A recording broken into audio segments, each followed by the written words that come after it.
پدر و مادر فردوس رحمتов جوان 22 ساله که پس از یک ماه سربازی در پادگان شهر کانی بادام درگذشته است، میگویند هرگز نتیجه تشخیص پزشکی مرگ فرزندشان را نخواهند پذیرفت.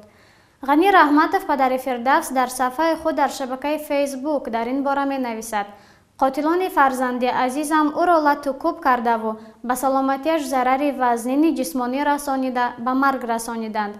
پسرم در قسم حربی 04080 شهر کانی بادام ولایت سوخت در تاریخ 7 می 2015 به صف ارتش دعوت شده 7 ایون سال 2015 جسدش را گرفته آوردند.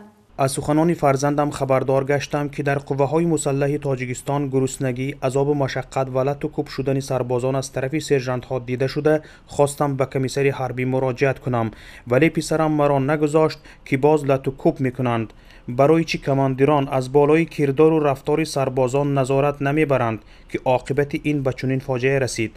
از سخنان فرزندم معلوم گشت که سربازان را از جایهای کامری نواربردار دور برده به جایهایی که به نوار گرفته نمی شود لط و کوب می کرده اند.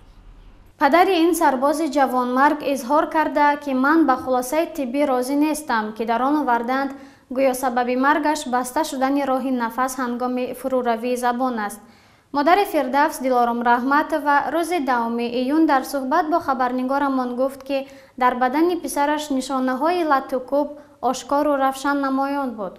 سری کلانی استودنت دانشکده همین طور 4 کورس تموم کردنش در خور بود. همین 25 اپریل و سرم غیر قانونی داشته نزدیک راننده ماشین بشینانده و این کمر بردن. پیش از اطرافش ما استروشکا طلب کردیم ندادن. برای استروشکا کردن $1000 طلب کردن. برای همینجا مانوندن $800 طلب کردن. و 7 ایون تنی موردی مرگش آورده پرتافته رفتن. همین خیلی لگه که کالتک زنی کرده که جوی بدنش سیاه، نه سرای سوخ، نه گردنش، نه بکنوش، نه دستش، پشت گلش به автомат که زدگی نیست. 2 وجب هم سوسیدیو.